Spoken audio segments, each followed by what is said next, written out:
Now this is the helmet I was wearing, and it just goes to show you should be prepared for anything, because when I came off, somehow, I don't know if you can see this, I've cracked the top of my helmet.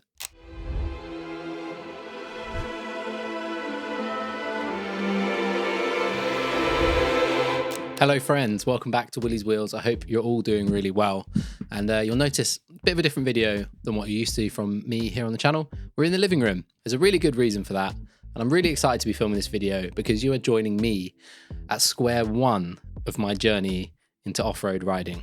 Now you'll notice the title of this video is Operation Mud, Episode 1, and this is the first of many parts, I hope, of documenting me diving deeper into the world of off-road, particularly enduro riding, and all the little tips, tricks, mistakes, and things I've learned along the way. I also have a very exciting announcement coming at the end of the video, so stick around for that. And if you're interested in following along, hit the subscribe button down below this video and you won't miss a thing. It's going to be amazing, I promise. Now, in this first installment, we're going to go through some of the first things I learned on my first outing off-road.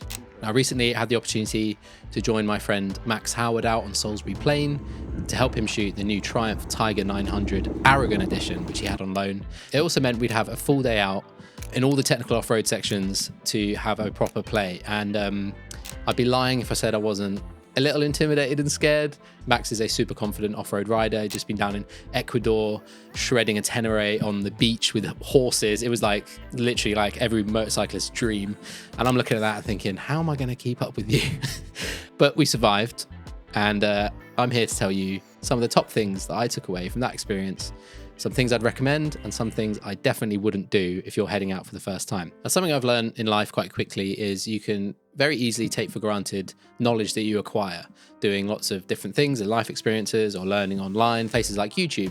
Part of my desires for this channel is to give back some of that knowledge and hopefully help some of you guys out who are new to riding, but also keep it entertaining and light and fun. So I'm going to show you everything, warts and all, falls, mistakes, accomplishments, joys, and I'll try and document this whole journey for you. And I'm really excited to do that because it'll also be a great way of reminding myself how far I've come in my riding along the years. So without further ado, let's get into some of my top tips for riding off-road for the first time. All right, let me paint a picture for you. This is what I look like. This is how clean Max is. Spot the pro here. Yo. It was a pretty tricky part, mate, so don't blame yourself. I got mud on my nose.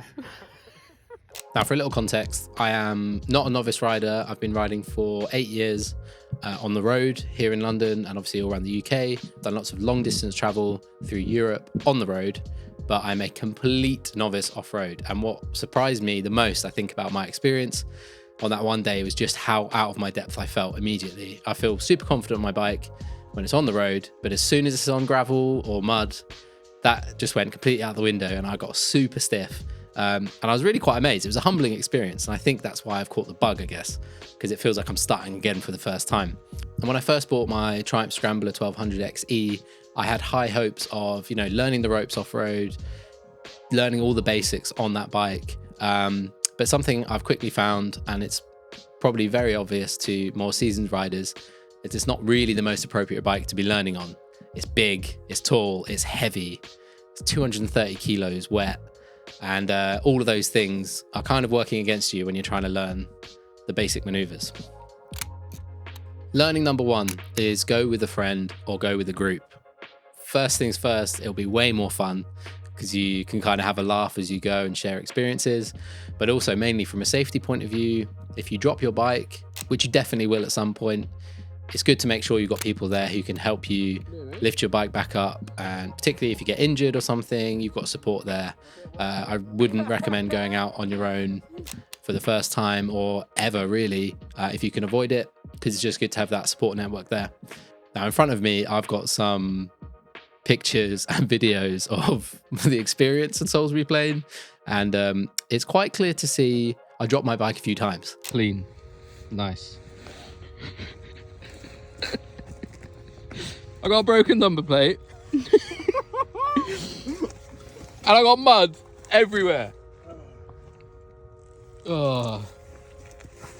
And one of the times, I think actually, yeah, this video is just after the fact, but I slipped in some mud. I was going way too slow and I dropped my bike into this big icy puddle. I fell off and I turned the bike off and I was dripping wet, absolutely covered in mud. And this guy rode over on like a Husky 250 or 350 and said, "Oh, you up, mate? Do you want a hand picking it up?" And I was like, yeah, please. He helped me lift it up and he went, "What are you doing it on this for?" And I think he was just shocked because in comparison, his bike probably weighs 120 kilos, 130. This thing is an absolute beast. So if you're going to go out, particularly on a big adventure bike like mine, make sure you go with a friend, because I genuinely couldn't pick that bike up, especially once I was tired and cold and muddy and wet and all of those things. So go with a friend. Top tip number 2 is wearing the right kit. Now, in the same way that you should expect to drop your bike and therefore be able to pick it up or have someone to help you pick it up, expect to fall off your bike. I was certainly very grateful that I was wearing armor inside my wax jacket and armor in my riding trousers, but most particularly having really sturdy off-road boots is super important.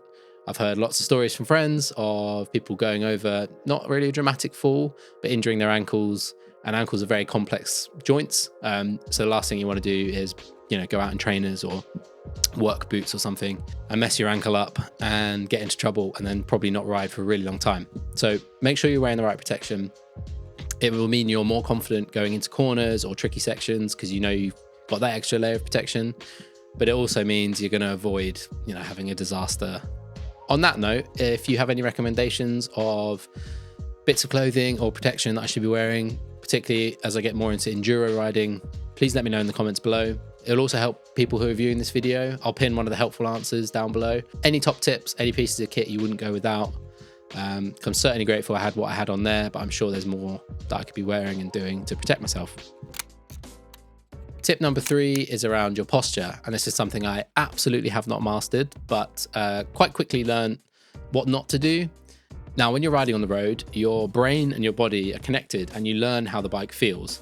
So when you're sat on your seat, pootling along, taking corners, pulling away, accelerating, braking, you are learning how the bike feels on tarmac, which is great. And it soon becomes an instinctive thing. But what I quickly found off-road is the bike feels totally different underneath you. So by standing up, what you're letting the bike do is move underneath you. I found as soon as I sat back down, suddenly I had this squirreling bike underneath me and I stiffened right up. Everything got tight and I started braking and I got really unconfident. And that is actually how I fell off the first time. I entered that big cold puddle and I got really scared and I sat down because I thought, sitting down's safe. Suddenly the bike's sliding around and I'm trying to counteract that. And then I fell. Really what you should be doing, and what I've learned from other YouTube videos, is to be standing up with your elbows out. And that lets the bike move underneath you. It centers your weight really well. And by having your elbows out, you give your arms the ability to flex and move and have lots of control on the bars. I found as well, because I hadn't ridden standing up for a long period of time, my quads and my arms got sore in different ways to how they do if you're sitting down on your bum. So I really need to work on my stamina and my strength in my legs and just getting used to being in that position. So when I've been out on the road since, I've actually started standing up as if I'm off road, my elbows out, probably looking like a bit of a goon, but I don't care. Just to kind of train my body to get into that position and build the strength there in my legs.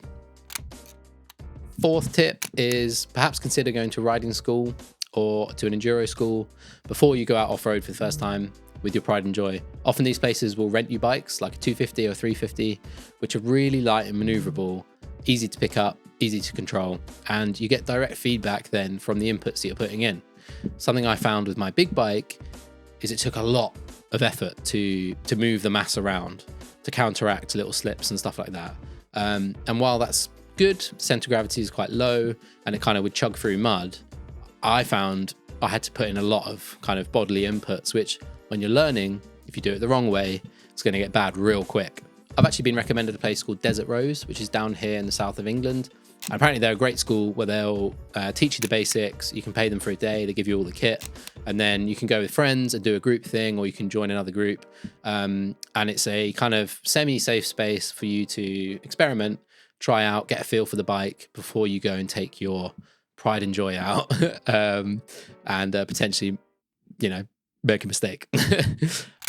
my fifth piece of advice, I guess, mantra that I'm going to hold on to for the rest of this series is just send it. As much as I probably shouldn't have taken my Pride and Joy Triumph Scrambler that cost me a ton of money off-road for the first time, being a complete novice, I had the best day. It was so fun. And, you know, you can replace parts, and yes, they might cost a lot more money if it's, you know, a premium motorcycle. But if I hadn't have done it, I wouldn't have caught the bug, and I wouldn't be making this series now. So with that in mind, I am so excited to say that in the next episode of Operation Mud, we are going to go and buy a dirt bike. Yes, that's right. It's new bike day, baby. I don't know what I'm gonna go for yet. I'm not sure what's best. I'm still doing a lot of research. I'm still on the high of that trip out, and I'm gonna look into some enduro schools to hopefully you know, get some content and feature it in an upcoming episode to properly learn the basics with a pro. But the first step for me is to find a machine that I'm not afraid to drop. So I am in the market for a cheap 90s to early 2000s something enduro or motocross bike, something that's road legal so I can take on green lanes because I've got lots around where I live, but something that I can change the plastics on, I can find parts for cheap. You know, it's not 12 grand floating underneath me that weighs 230 kilos. I want it to be light, I want it to be maneuverable, and I want it to be affordable so that I can clear all of that distraction out of my mind and go head first off the tarmac into this whole new world of enduro riding. We've got the TET, which is the Trans-European Trail, Trans-Eurasian Trail. I'll put it up on the screen, which snakes across the south of England, all the way through Wales, up to the north of England, and I'm pretty sure into Scotland, which I want to explore. I've got friends who do that regularly, so I want to go out with them. There's so much to enjoy off the road, and you know, that sense of freedom that I really fell in love with at Salisbury Plain, I'm going to chase, and it's going to be epic. So this is where I need your help. Please, in the comments below, would you recommend me a bike? What should I be looking for? What kind of budget? Please let me know. And in the next episode, I promise we'll go and buy one. How cool is that? I'm so excited. Yeah, this is going to be good. It's going to be an adventure, and I'm looking forward to learning a lot. So that's all for this episode. I hope you enjoyed it. If you're not subscribing, please do hit the subscribe button below. Let me know if there's any kit I should get before the next time I go out, anything I should think about, and any top tips that you've got. If you're super experienced, slide them down in the box below and let me know, because we're on this journey together. It's going to be great. And if you're anywhere in the south of England, you want to go for a ride, show me the ropes, send me a message. You can find me over on Instagram at willies_wheels, or you can comment below and I'll kind of somehow work out a way to get in contact with you. It's going to be fun. All right, friends, that's all for this episode. I hope you stay safe in the meantime and enjoy riding wherever you are, and I'll see you on the next one. Yeah, babe. Operation Mud. Operation Mud.